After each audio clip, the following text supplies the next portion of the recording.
Hello, everyone. I hope you can hear me. I can see Seb, which is much nicer than looking at myself. Now I have to deal with looking at myself. Ah, well. Welcome to this week's Open News meeting, Tortoise Open News meeting. Coming to you this evening live from COP26 in Glasgow, where I feel somewhat trapped in the blue zone. Having got in, it's quite difficult to get out. And so my colleagues Barney and Phoebe are in a separate part of the conference universe, but they might as well be in a parallel universe as far as I'm concerned. They are in the, actually it looks really nice, Barney. They're in the kind of touchy-feely New York Times hub where Tortoise is going to be holding daily, at least daily events for the next 10 days. I'm at the sort of antiseptic surgical end right at the moment. I'm borrowing a desk from the World Public Radio News, and on the other side is Orf Public Radio, and I hope they don't come and repossess me in the next hour. Anyway, look, we're under no illusions that just because a lot of people gather together in one place to talk about one thing, that news isn't happening elsewhere in the world right now that has nothing to do with climate change. However, it's an all-encompassing subject. This is a key COP by any standards. Expectations remain high, even though they've been managed down by many of the key players beforehand. And there has been plenty to talk about in the first 2 days. We had what I considered, and we'll talk about this in a second, some eye-catching announcements from Prime Minister Modi of India yesterday, India being one of the big four polluters that had not updated its nationally determined contribution, even though until yesterday the exact status of what it's done is to be decided, but it was a promise that everybody made at Paris, and India is one of those countries that hadn't fulfilled the promise yet. Today, there's a big announcement on forests, and I've just come out of Boris Johnson's sort of final press conference of the COP. He's already heading back down to London on his private jet. But the forest deal was one that he spoke about enthusiastically.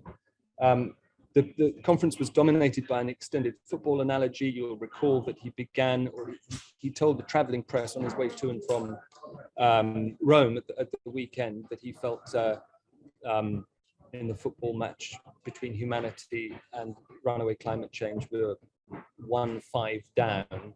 Well, it's clearly crafted in advance as to be an adaptable analogy, and sure enough, today he said he reckons we've clawed 1 or 2 goals back, and we'll take this thing into extra time. If we park the labouredness of the analogy, time is, of course, what a lot of this is about.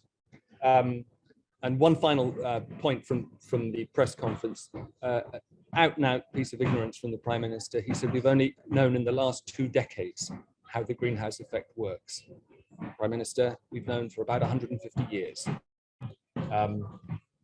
So I want to hear from everybody, first of all. You know the drill, most of you. If by any chance you don't, please join in by raising your digital hand, touching the reactions button, or getting involved in the chat. I don't know who's in the chat. James is in the chat. And feel free to ask either me or Phoebe or Barney or any of us who are up here what it's like. I've yet to sample the iron brew, but I guess I've got to do that. And also, I want to hear, and I think we will have time, what you want to see reported by us over the next 10 days that you feel you might not hear about elsewhere.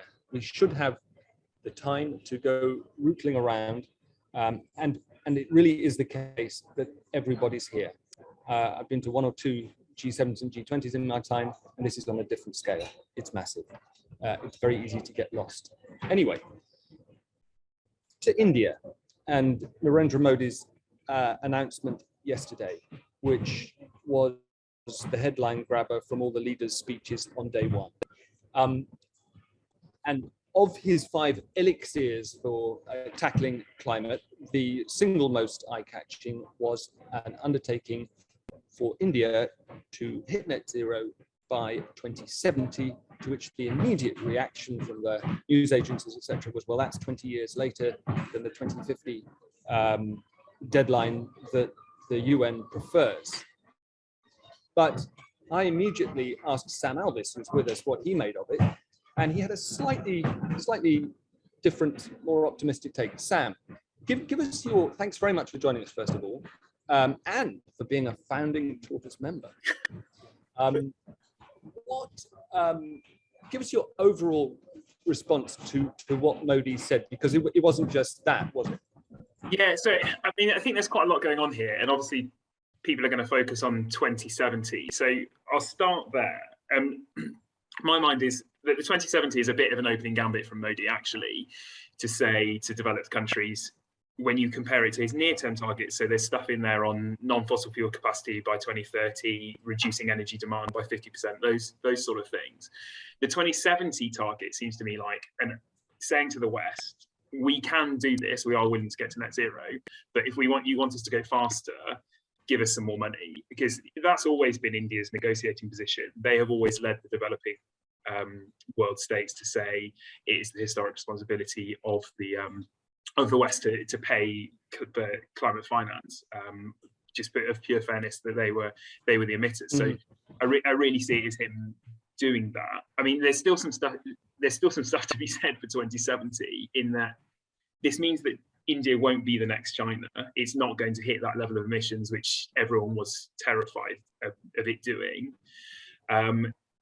There's still some bits we need to work out. So some of the language isn't quite clear. Are they referring to emissions or to CO2 when they're saying they're going to be net zero? That is the difference between us hitting a 2-degree world and a 1.5-degree world, if it's the latter. But still, huge progress either way. And there's also quibbles about whether he's referring to energy or just electricity demand. That would also massively shift the I think that's been clarified today. Unfortunately, it's only electricity. But in your view, does that downgrade it as an ambition or not? It's not as good as saying all of energy, but it's still a massive progress. And I sort of look at this and go, did anyone imagine Modi was going to make this level of progress, given where he's been for the past 5 years? And actually, the pace of change in Indian politics has been remarkable. So to get this far and to get a new NDC, I think we can really hold up as genuine progress. And sort of the pace of change in Indian politics points us towards, actually, by the time that we get the next NDC, the next ratchet, we can see significant more ambition if, as I say, the West are there with some of the cash that they think they need. So there are 2 things I'd love to pick up on there, in reverse order of your opening gambit analysis, but also the 2030 deadline for the sort of 4 subsidiary targets that he's got. We'll part the actual details of the targets themselves. They're basically about lowering carbon intensity and as you say, switching over to renewables for the power sector and increasing renewable share of the overall energy mix. Is the 2030 deadline really close enough to be a cause of optimism on the part of the rest of the world, or is it still just far enough off for a politician to be quietly confident that it'll be someone else's responsibility? I mean, I think it needs a better commentator than me to work out what Modi's ambitions are for the next 10 years. I wouldn't be surprised if he was around for a while, but I think realistically, 2030 is a good target in that that's where a lot of the Western countries and others who have ambitious 2030 targets are still aiming for that date. And actually 8 years time is not a massive distance away. So if you look at the pace of change of India's renewables rollout recently, it's been huge. I think that they have didn't quite wind down coal as much as they wanted to. It hasn't started going backwards, but it's been pretty static for a long time.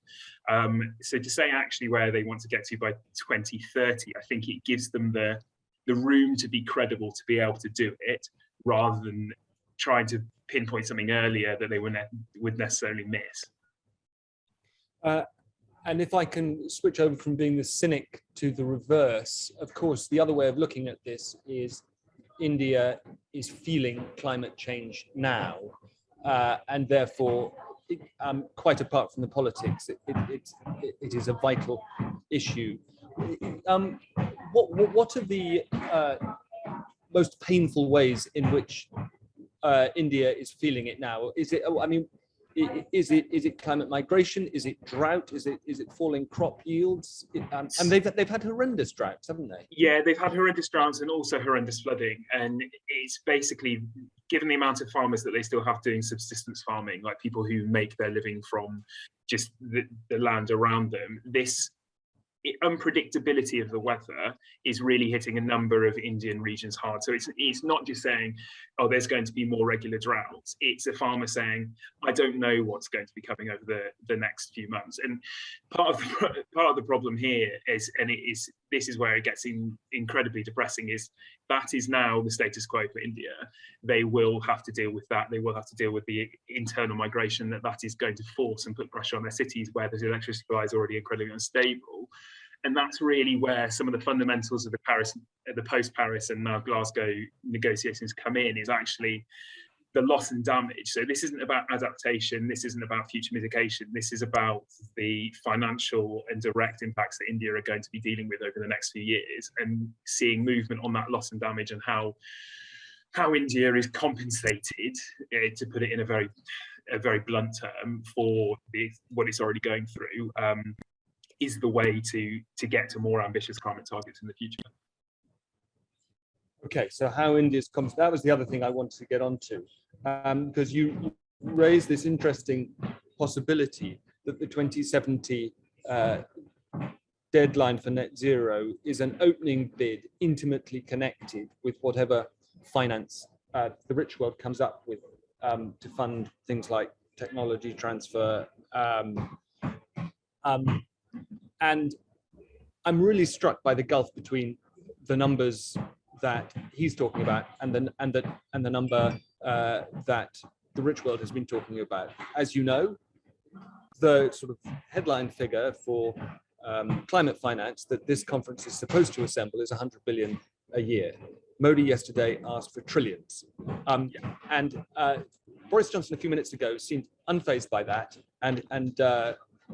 I think, if I understand him right, he thinks that it's the private sector that is somehow going to unlock the trillions, and the public money is pump priming for that. Is that delusional, or is that actually the fairest way to look at it? Well, it's like a classic think tanker here. It's a bit of both, honestly.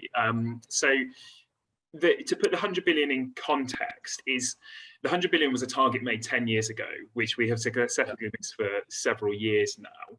So there have been negotiations over the past sort of few months, and where we've landed is averaging 500,000 over 500 billion over 5 years, which will be equivalent to 100 a year, bearing in mind we've not hit it this year or last year, which is progress. So that is going some way towards closing the gap. But that money and target was set 10 years ago, and it is now short of what is needed.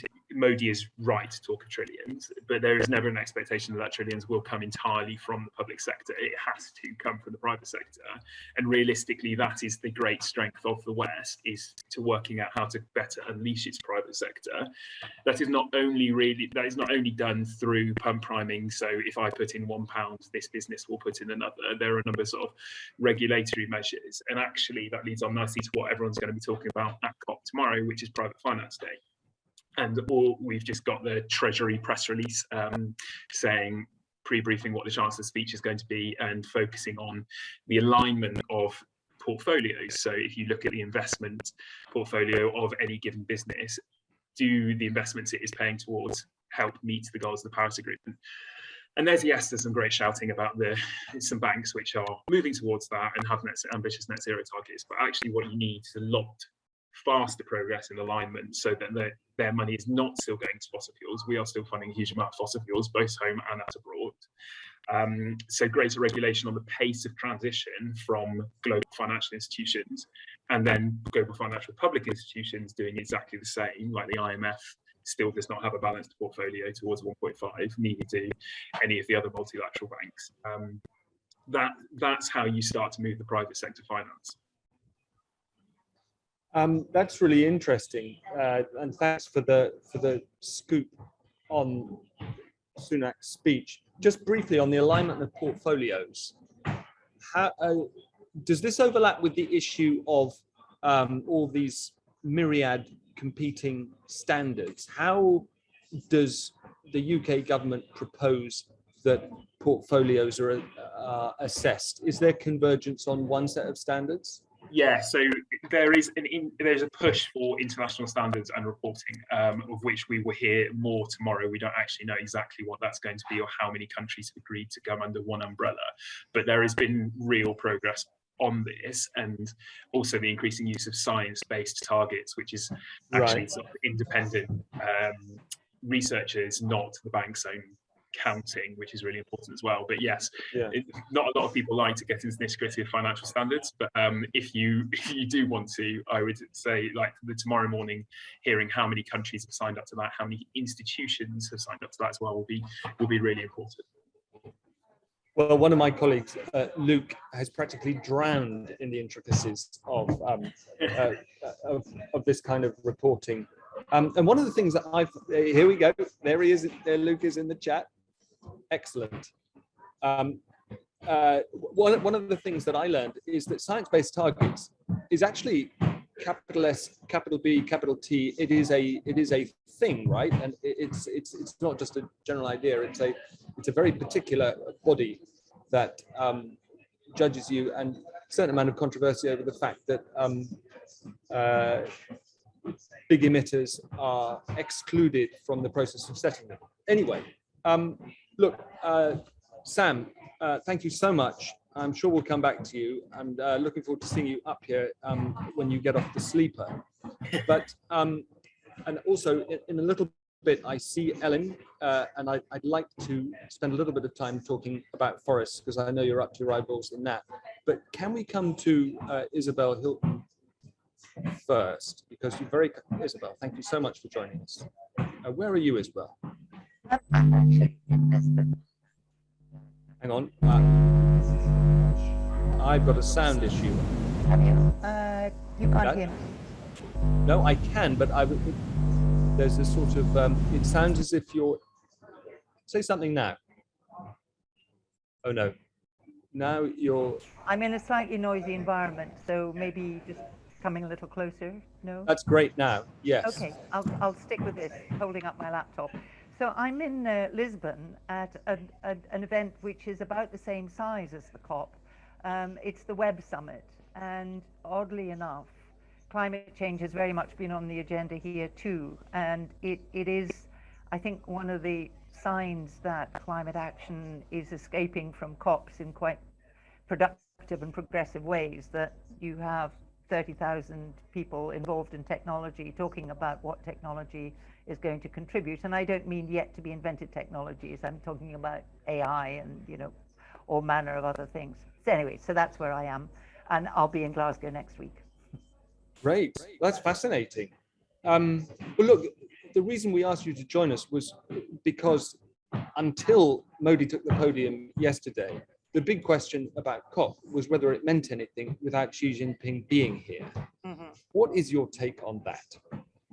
Well, I think, I don't think China has brought a great deal to the COP that's new, and it is disappointing both that Xi Jinping isn't there and that he didn't send a video. There's a curious, I don't know if anyone else has picked up on this, there's a curious to and fro going on about the video, because the foreign ministry had promised a video message, and then he sent a note. And when asked why no video message, they said, oh, well, the organizers didn't offer the facilities. So if anyone can track that one down, I'd be interested to know whether it was true or not.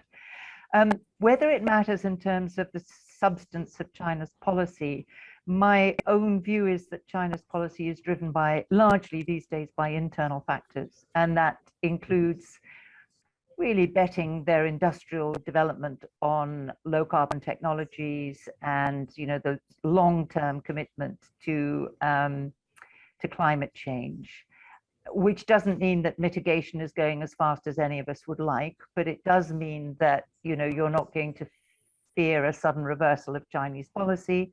And what they have brought to the table is not so much big promises, but an account of what has been done over the last 10 years.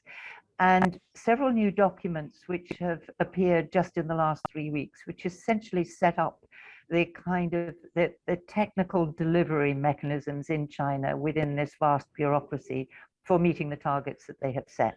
So everyone, I think, maybe this time last year wanted China or hoped that China would bring forward their own 2030 peaking target. That is a target that, as I've said many times, was on the table in Paris. It was a loose target then. It could have been brought forward. It hasn't been.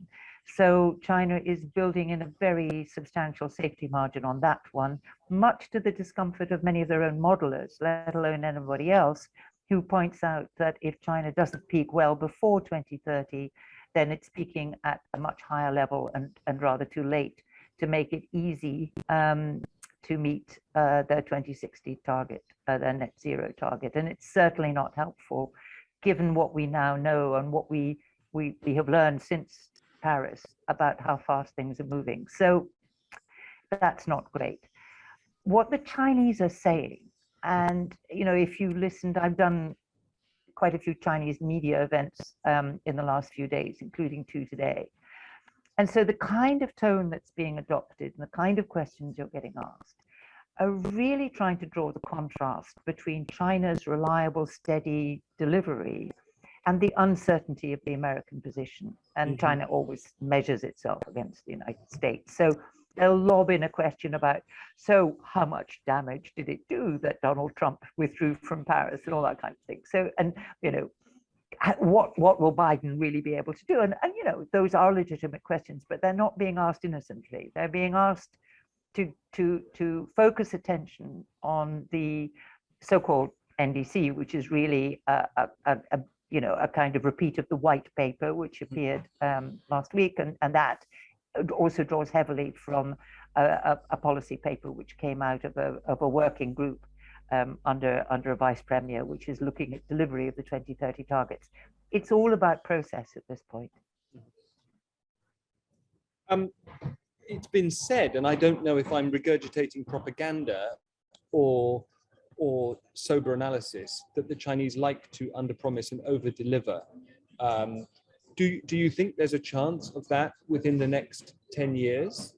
Well, that is, I mean, it's not propaganda, because it's built into the system that if you are seeking promotion, as everyone is in a bureaucratic system, if you miss a target, it's really bad. So people tend to build in, as I say, a safety margin. And 2030 is definitely cushioned. Now, what's changed though since Paris is the deterioration of the US-China relationship, and that means that security, and particularly energy security, has come way up the agenda, even before the crisis of the return to production that followed the pandemic. So when Xi Jinping went and made his 2060 and 2030 promises at the UN General Assembly in 2020, everybody then closely scrutinized the 14th five-year plan, which followed in sort of February, March, looking for evidence that those targets had a big effect on China's energy policy. And what people found instead was that there was one mention of the targets in this very long document and many mentions of energy security. And that's a function of the fact that China imports most of its energy, that there is a notorious choke point in the Malacca Straits, and that when geostrategic tensions are high, China gets nervous about its energy supplies. And coal is what China has. The distortions at the moment are a whole set of temporary phenomena.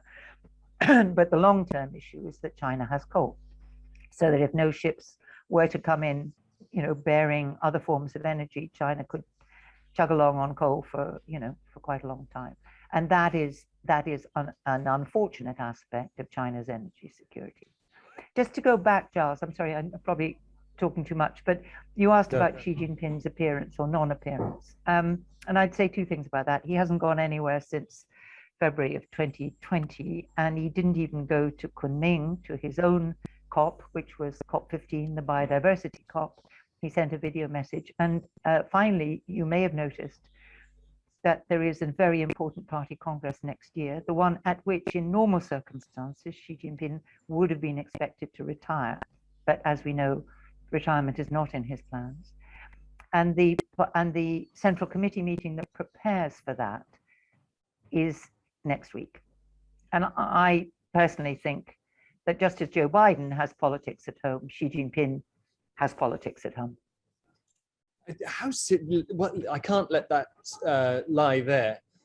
How serious are his concerns? I mean, is it as bad as him developing the instincts of a paranoid dictator that if he leaves the country, he will be ousted in his absence? I couldn't possibly comment. Why would it? But certainly, look, they do have very strict quarantine, and no doubt it would be embarrassing to have to, quarantine for 2 weeks, even if you're leader, or even more embarrassing if it didn't apply to you. However, it is quite notable. Kunming is in China. Why didn't he go to Kunming? And I think, we have to remember that China does have politics, and Xi Jinping has made an awful lot of enemies. And this is a big moment. This is the moment in which, he stays for life. So they're busy rewriting the national story with Xi Jinping at its center in order that Xi Jinping can carry on forever. Not everyone in China thinks that's a really good idea. That is super fascinating. My goodness. And it reminds us of the point at the top that there's other stuff happening besides climate, although I subscribe to the view that climate is as important as anything. Just, Isabel, while we've got you, tell us a little bit about his envoy, the fellow who is here. I'm going to get his name wrong. It's Xie. Is it? What is it? It's Xie Zhenhua is how you pronounce it. I can do a short class after the webinar, if you like. Xie Zhenhua, and he's rather wonderful. He's poor man keeps trying to retire, and he keeps being brought back because he's done many a COP. He has a good personal relationship with John Kerry, and he's very much trusted by Xi Jinping. And I have to say, about Xi Jinping, that his track record on commitment to environmental and climate issues is quite long. It goes back to his days in Zhejiang province, and he's been fairly consistent about it. So I don't see any reason to suppose that Xi Jinping himself has a problem with climate action. I think that China has lots of problems with climate action, which are to do with vested interests, they're to do with having gone too far down the wrong road, and so on and so forth. But Xie Zhenhua, who negotiated in Paris, and I think was at Copenhagen too, he's a very well-known and respected figure, and we're not actually negotiating on behalf of China.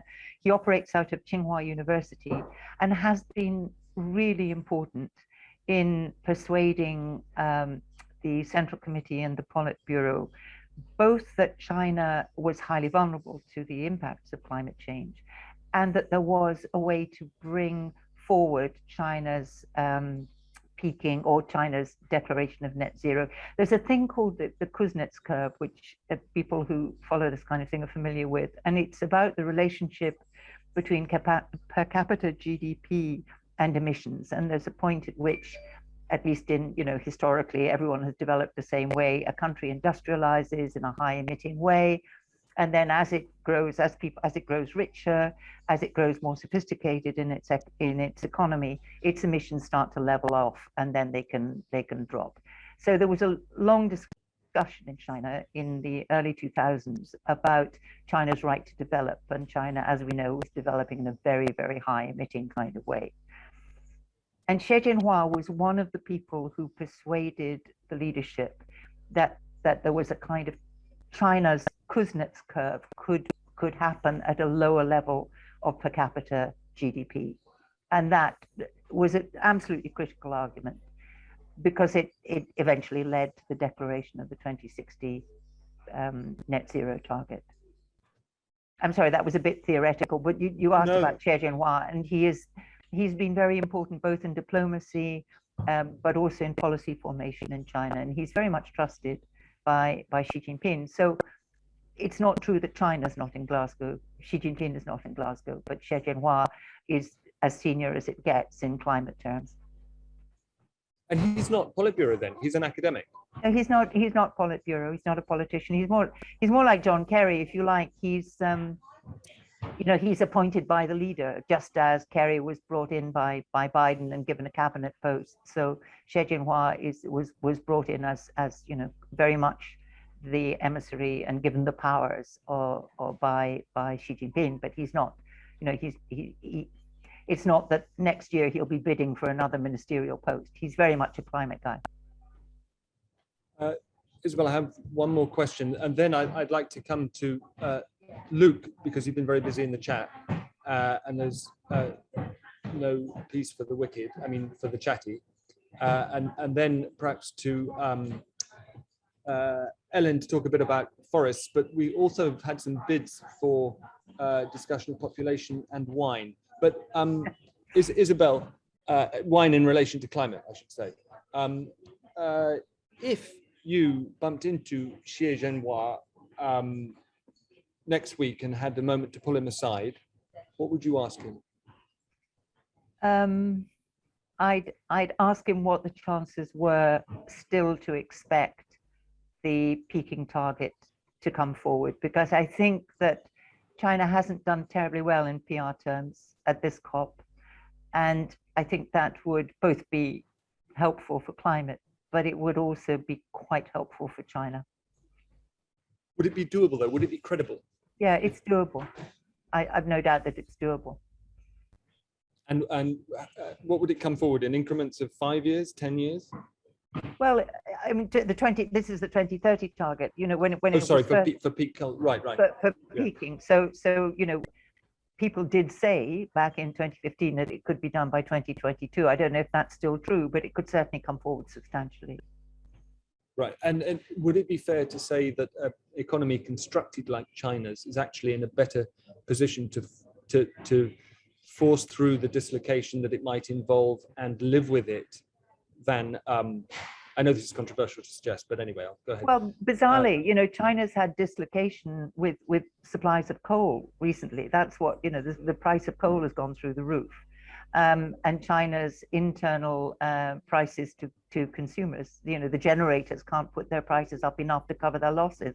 So they're on a kind of national go slow, which means factories, have to cut production. So you have a whole series of things going on in China's energy market, which are about, the mismatch between the planned economy and price control and the global coal market.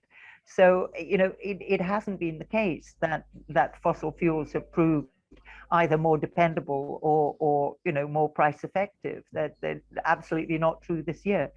So the lesson to draw from that is for China to ramp up its renewables. It has a huge installed capacity of renewables, and it produces renewables, in very high volume. So again, that's doable. It also builds nuclear power stations, more regularly than anybody else at the moment. So there are ways for China to accelerate its peaking and to stop building new coal in China. Honestly, it's very hard to defend at this point, particularly since most coal capacity in China is operating well below capacity.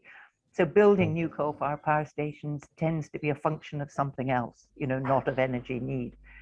So there are a lot of ways of, looking at the great mix of China's energy needs. If Beijing could get control of the provincial governors and their many and various needs and behaviors, they could do it.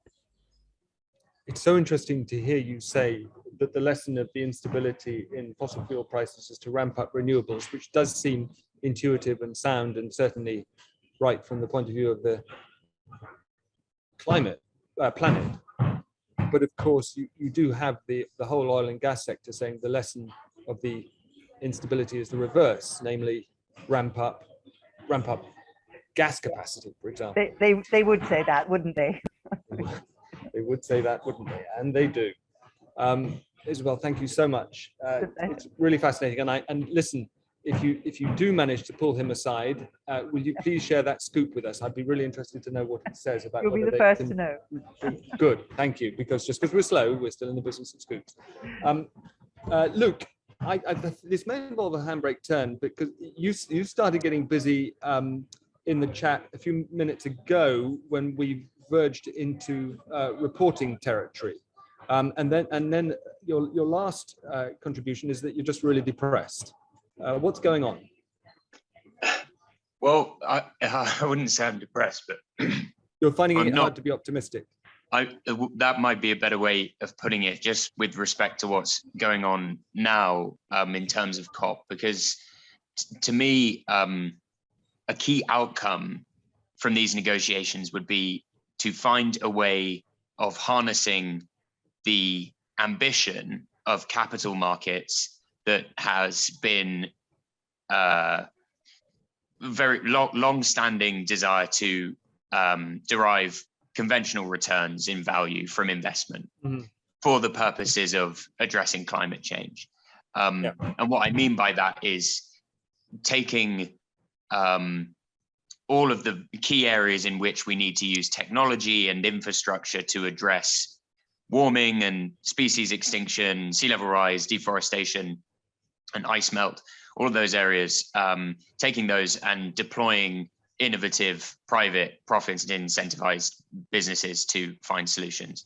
I raised the example of the, I think it was the CCNC, or it was a UN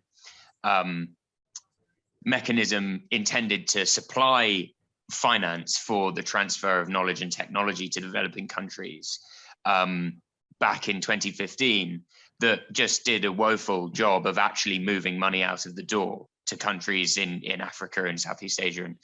And one of the reasons seemed to be that there was very little incentive for experts to get involved, experts who could look at the regional conditions in a country that needed finance and technology and assistance and work out a way for that technology and knowledge and assistance to actually be applied. So they transferred something like $60 million in the course of 6 years, which obviously, given the scale of the problem, is nothing.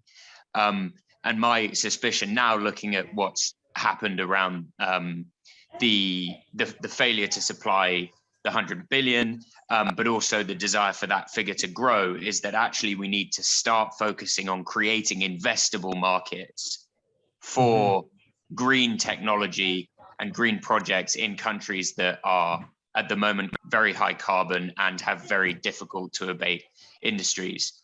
And an example of this is that lots of conventional investors in the US and the UK, they don't have any regulatory guarantees from a country like Indonesia or India, or sufficient regulatory guarantees from a country like Indonesia or India, that they will get the access that they want to dividends from their investment in something like a wind farm or a solar plant. And those are quite simple administrative changes that could be legislated for by government to massively increase the willingness of investors in the West to support the development of green tech all around the world, not just in Europe or in America. But the inertia that we have to overcome is the fact that there's a huge carbon legacy in these countries and lots of very powerful people who don't want to take their hands off the wheel. My recommendation would be that we work out a way to price carbon into forward guidance, for which there are international standards in financial accounting, price carbon into those things, so into those frameworks, such that the value of a business reflects its carbon intensity, and by law it must do so. Unless we take that step, I don't think we can achieve the scale of deployment of green technology around the world that would actually help us to reach net zero that's even that's not counting the problems of double counting and additionality, where people develop or where businesses develop low carbon projects just to access subsidies where they would have built them anyway. Luke, let me I just want to ask something briefly with a view to what we should be asking people in Glasgow. You mentioned relatively simple regulatory fixes to ensure, to use your example, that investors in new projects in places like India or Indonesia get access to their dividends. Just to be clear, you are saying that those fixes need to be made in those countries, right? So a relevant question for us would be to go find the Indian delegation and say, are you doing this? Because I mean, yesterday Modi asked for $1 trillion. So maybe the quid pro quo is, can you? I think so. Make sure that, I think so. Can you make sure that investments being facilitated? And another thing that goes hand in hand with that is competition with state-owned infrastructure within a given country. So India obviously has a lot of state-owned energy plants. They also have the same is true in Russia, where those businesses have a massive advantage over any new renewable energy projects being started because of licensing and agreements they have over access to the grid, because of construction permits. And those things mean that there's not really a level playing field between renewable projects and those that are based on fossil fuel sources in countries where we do need to tip the balance so that the energy supply is coming predominantly from renewables. So a question might be to ask, are you prepared to remove the obstacles to foreign investment that currently exist, such that we can activate the what I see as the power of capital markets to actually drive this type of development forward in a time frame that's necessary? Because of course 2030 is looking like it's too late, let alone 2050 or 2070. Thanks a lot, Luke. We'll take that on board. And amazing luxury, which I've never experienced in many years of this kind of stuff, of having the time to plan to go and nobble people and ask precisely these questions. A conference stretching into next week. I want to come to Ellen in a second to ask about forests, but and then Emma and Tom J, I'd like to come to you to ask about wine. And I can't find in the chat the person who was saying, can we talk about population? Because that is always a live one. So if you're feeling brave, the person who mentioned population in the chat, do please raise an electronic hand. But anyway, Ellen, today, and I know you've been sweating over forests in that, maybe not in that cubicle, but that's been the story of the day. Trees was one of the 4 big words that the UK brought into this conference. And that reminds me, Sam, I want to talk about the rights and wrongs of that. Is there anything to be cheerful about with this deal involving more than 100 countries? So I've spoken to a few people today, and I think broadly, yes. But again, it's kind of like Sam was saying earlier, it's a bit of both. So the devil, I think, will be in the detail, which is something literally everybody I spoke to today about this declaration said to me. Yeah, it's a huge number of countries that have signed up to the Glasgow Declaration on forest and land use. It involves some countries that didn't sign up to previous agreements on forestry. So we have kind of been in a similar situation before with the 2014 New York Declaration that also had a 2030 deadline, like this one today, to end deforestation. And it also said that the world should halve deforestation by 2020, which we haven't done at all. But there were some key countries that didn't sign that have signed this one. So Brazil, China, and Russia. Those are all countries that have a lot of forestry. And also China is a country that imports a huge amount of material that comes from areas where deforestation is a problem. So if they're saying, look, we're not going to do that anymore, then that could actually have a tangible impact. And then the amount of money that's been committed is also just more than has been kicking around for forests before through the UN mechanism called REDD+. So there are reasons to be cheerful. The kind of, How much money has been committed, and is it separate from the 100 billion? Yeah, so there's going to be $20 billion of climate finance, 12 billion from a bunch of mostly European countries, but also Japan is involved. So UK, Germany, USA is involved as well, Norway. So 12 billion from then, 20 billion in total. It's not clear exactly how much of that, at least I'm not clear on this yet, exactly how much of that has already been committed elsewhere. Some of it will be new. Some of it might kind of be tied up in previous commitments. I'm not sure. I think we're not sure yet, but it's a lot.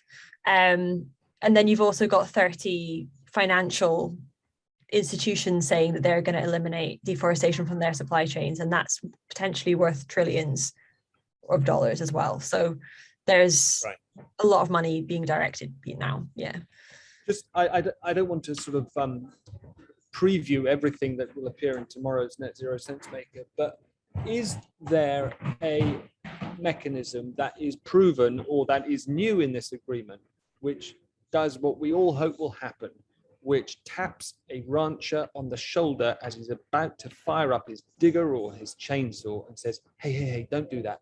I've got some money for you instead to leave it up. Is there a mechanism to do that, which is not at the mercy of a Bolsonaro? I think not. So again, this isn't a legally binding declaration. So that's important. And the actual sum of money is less important than where it goes. So is it going to go to the places where it can have the most bang for its buck, where it can have the most impact? There's a lot of countries that signed the declaration that, could really do with that money and where it could have a big impact. So they're, involved. That bodes well, but we don't know yet. We don't know how it will be delivered. We don't know how much will be siphoned off for administrative costs. We don't know. Yeah, we don't know. Devil's in the detail. Well, look, Thank you so much, and thanks for getting stuck into it today. I'll read it with interest tonight. And those graphics which show the fires and logging eating away at the Amazon basin are just too soul destroying to watch. Gail, you've raised your hand. Is this about population? What should we be doing about population? Well, I think we should be empowering women by giving them adequate education and healthcare. I think that's the main thing to do. I've been interested in this topic since 1974, when as a teenager I attended a UN World Population Conference, another UN conference, and I recently watched a film called 2040, where they were coming up with all the kind of solutions that you've been coming up with tonight. But one of the things that struck home was that if people get adequate education and health services, then the population takes care of itself. And do you think that this is a sort of integral component of the climate debate? I think it should be.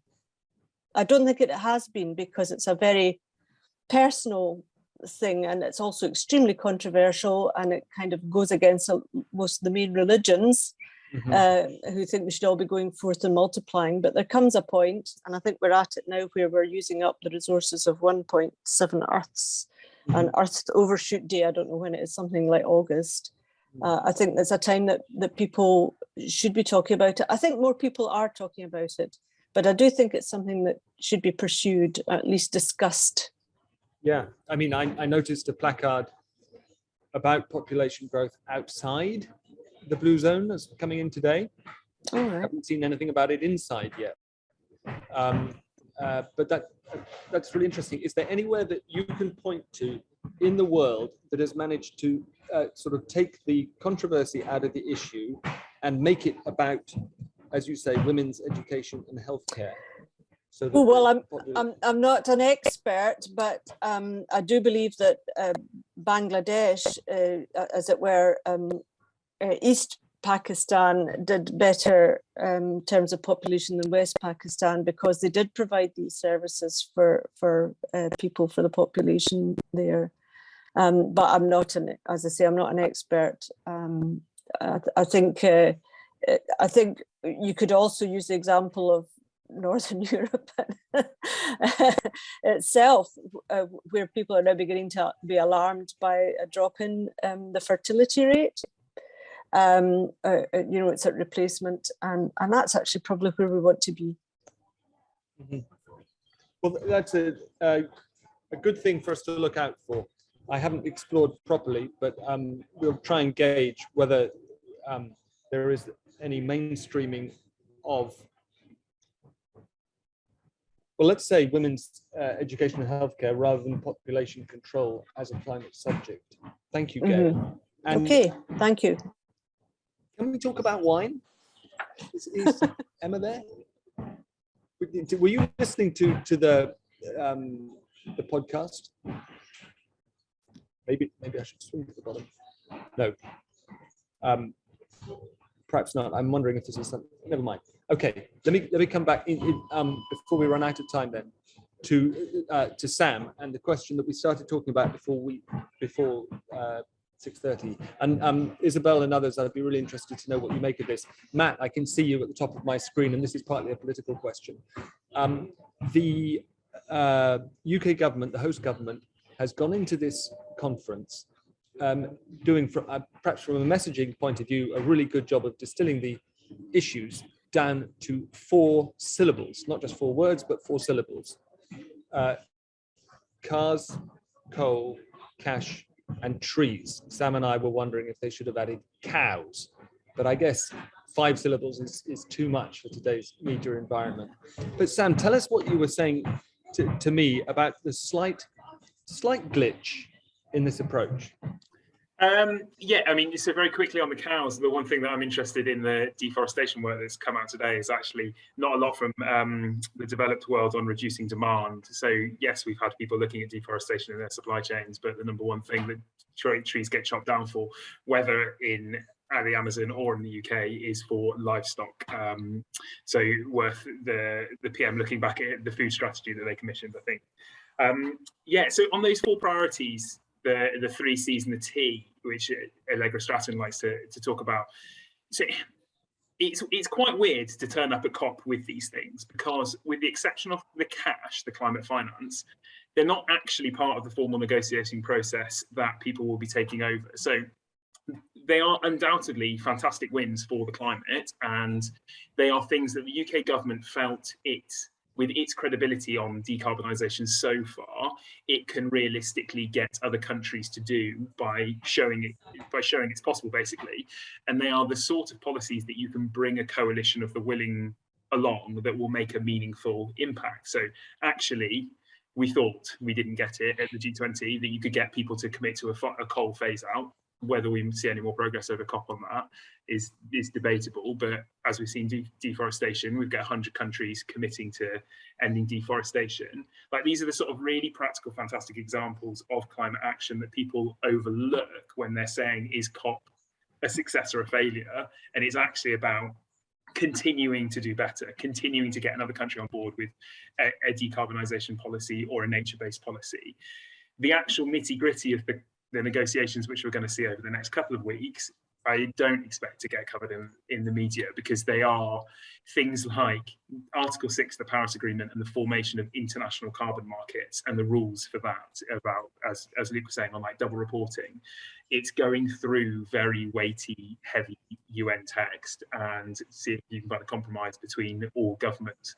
The one thing I'll say we had from the Leader Summit is that actually this is the least amount of disagreements we've ever started a COP with when it comes to amendments and things like that. So we're already on a good start. So I would be looking now, after the initial flurry and Boris Johnson goes off to do his thing, Biden goes off to do his thing, Xi Jinping stays wherever the hell he was initially, to what those negotiators are looking at and how many of fossil fuel-led countries are dropping their opposition to specific amendments one by one.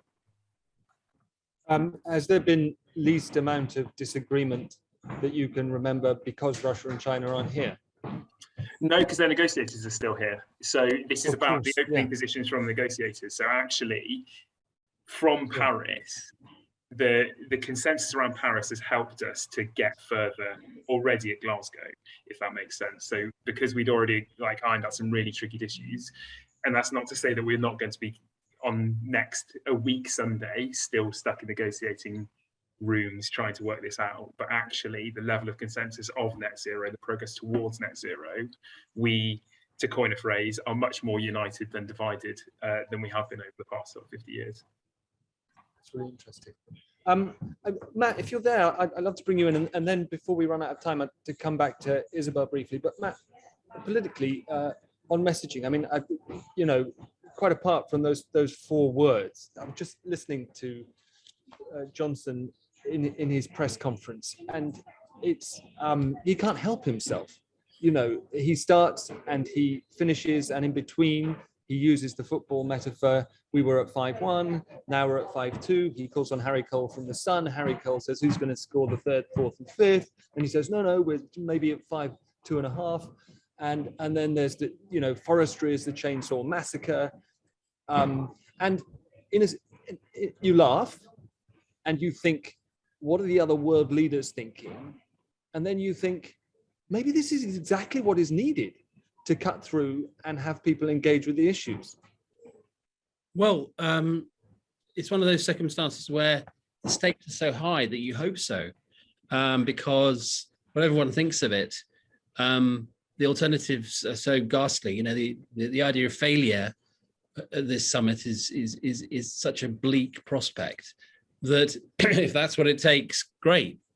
I mean, my worry throughout has been, which was sown the week before last, was one of his allies telling me that he saw this as his second Olympics.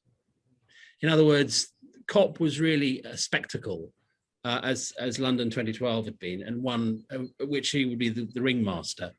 And of course, that involved lots of rhetoric and showbiz, and as you say, boosterism and sun-friendly, sun-ready, oven-ready metaphors. And of course, a summit of this kind is nothing like an Olympics. It's not a matter of sporting prowess. It's a matter of unbelievably hard, grinding, behind-the-scenes communique, negotiation, and detail negotiation. Look, Boris Johnson's boosterism is not the kind of politics I feel comfortable with. If it provides some sort of oxygenation, if that's the word, to the whole process, that's great. My worry always with him is that he frames things in terms of, as you said, sport metaphors and sort of slightly comical things, whereas in fact this is all down to the stuff he hates, which is process, implementation, auditing, real production of results. Populism is all about not doing things and then blaming people for those things not having happened. That's what populism is, which is a whole separate argument. The trouble is when the question at issue is, you know, basically the survival of the planet as a habitable environment, there's no space for that kind of indulgence. So, you know, this is a fortnight where one must sort of park one's predisposition about politicians at the gate a bit and just hope that everything, for whatever reason, works. You know, if Boris's methods totally against my expectation work, I'll bank that. You know, I have 2 children. I want them to live in a habitable environment. So if I'd be delighted to eat crow on this. I really would. Thank you, Matt. I promised Isabel, and I know we're at 7:31 or 8:31 Lisbon time. Just let me give you the final word, picking up on Sam's point that actually, strictly speaking, quite a lot of the subjects that Johnson has brought and the government has brought to the party are non-core. Do you think that matters? I mean, you were talking about how the whole climate debate has moved into the conference that you're attending. well, fortunately, because I think that, you know, if this performance is a measure of the seriousness with which Prime Minister and British treating this topic, I think we're in some measure of trouble. If you look back at what it took to deliver Paris, there were many factors. It was a different world, but for 2 years, the French diplomatic service did an absolutely exemplary job of going around everyone, finding out what the problems might be, you know, really mastering their brief in an absolutely professional way, which meant that we could put the Paris. You know, you get all these people in a venue, and a small dispute can turn into a kind of wrecking ball very easily if it's not properly managed. They were on it, they were managing it. There have been a number of moments in the year leading up to this COP where it's just been awful to watch Boris Johnson's performance. One was G7 in Cornwall when he decided to have a row over Ireland, right? G20, we're having a fishing dispute with France, for heaven's sake. You know, these were moments when, you know, the world wasn't meeting very often, but when they did, you really wanted him to be focusing on what mattered, and what mattered was the success of this COP. And he's just not. I mean, I think it was the CEO of Shell who said today at the event that I'm at, of all people, he doesn't know if Boris Johnson's seen the light, but he's certainly seen the polls. And, you know, public opinion is way out in front of most political leaders on these issues. But, you know, I don't find him, I find him a serious politician in terms of getting and holding the power, but in terms of the execution of the job, I'm sorry, I can hardly bear to look. And over this, you know, of all things. Thank you, Isabel. The sound is a little bit windy and romantic from Lisbon, but just about hear you. Thanks. It's 7:34. I just want to say what Gregory is saying in the chat. I really don't think we appreciate how dreadfully Johnson is perceived outside the UK. Thanks, everybody. Thanks, especially Sam and Isabel. I hope to see you up here next week. We're here in force. Please, everybody, I've done a bad job of canvassing, capturing story ideas from the chat and stuff. Send them to us. I know that in our communications with Tortoise members via email, you've been invited, and via Twitter, you've been invited to send us ideas at our email addresses. Please do tell us what you've heard, what you want to know about. We have the person power to go out and try and find some answers. Heaven knows there are people here to offer them.